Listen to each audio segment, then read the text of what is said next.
Freedom, independence, democracy. These are huge words, right? They're not just something you find in a textbook. They are literally the engines that have driven history, shaped entire nations, and defined our rights. So in this explainer, we're going to unpack these concepts, see how they're all connected, and we'll start with a big one, the one that seems to kick everything off.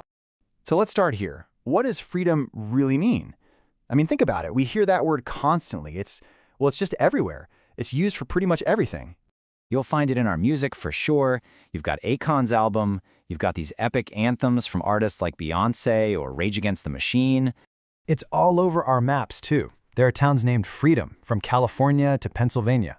It's even the name of a brand of yachts. Seriously. So that's the real question, isn't it?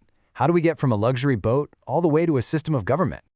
Okay, so let's set aside the everyday uses for a minute and really drill down into its political meaning, because that's the version of freedom that has sparked actual revolutions. See, political freedom isn't just some vague feeling. It's the right to self-determination. It's the power to decide your own path, for yourself and for your community.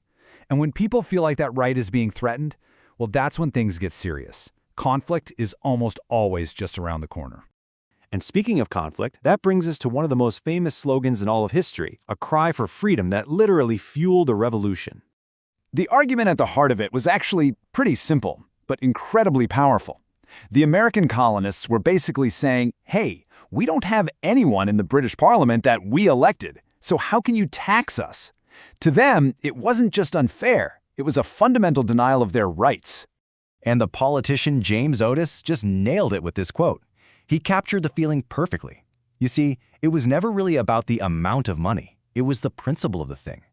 The idea of being governed by people you didn't choose, to them, that was just straight-up tyranny. So what happens when that demand for a voice, for representation, is just ignored? Well, the colonists took the next logical, and also the most radical, step imaginable. They declared independence. This wasn't a protest anymore. This was it, a total break, a complete severing of ties. They were essentially saying, we're done. We are our own masters now. And that right there is the absolute core of what independence means. Self-government. It's when a nation has complete sovereignty. That means total, unquestioned authority over its own territory and its own business. Now, this brings up a really important distinction, the difference between independence and autonomy. Think of it like this. Autonomy is when a higher power gives you a degree of self-rule, kind of like getting an allowance. They still have the final say, and in theory, they can take it back. Independence? That's absolute. You're the final authority. And this story, this quest for independence, it's not a one-time thing. It's happened in these massive waves all over the world. You had the Age of Revolutions in the Americas, right? Then after World War I, you saw these huge old empires like the Ottoman and Austro-Hungarian just crumble, creating new countries. And then the biggest wave of all came after World War II, with decolonization. I mean, we're talking about dozens of new nations being born across Africa and Asia. Okay, so you fought for it, you've won your independence. Now what? Now you're faced with this huge fundamental question. How are we actually going to rule ourselves? And that, of course, leads us right to our final big idea, democracy. The whole idea of rule by the people, which is literally what democracy means, goes way, way back. Its most famous early version, the one we all learn about in school, popped up in ancient Athens around the 6th century BC. But here's the catch, and it's a big one. Their idea of the people was, well, let's just say it was a very exclusive club. You had to be an adult, male citizen to get in. So women, nope. Slaves, absolutely not. Foreigners, forget about it. It was really a democracy for a very, very small select group. And look, even though our definition of the people has expanded a ton over the centuries, modern democracies are still wrestling with their own tricky problems. Take something called the median voter theory. The basic idea is that to win an election, political parties try to appeal to the voter right in the middle. This often leads to kind of safe, middle-of-the-road policies, which might not be a bad thing, but it also might not lead to the boldest or best solutions for everyone. And this just goes to show you, right?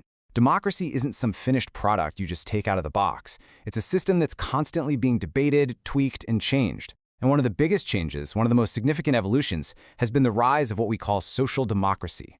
So what is social democracy? Well, it basically came about as an attempt to have the best of both worlds. You take the powerful engine of a capitalist economy, but you try to steer it towards the goals of social justice.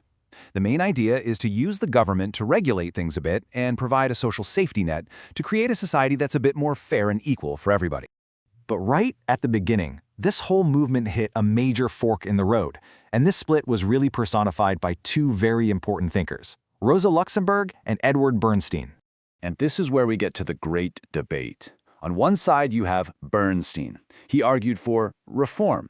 He believed you could achieve social justice slowly, peacefully through the existing democratic system, by passing laws and winning elections.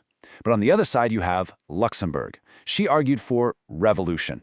For her, the capitalist system wasn't just flawed, it was fundamentally broken. You couldn't just tweak it, you had to tear it down and start over.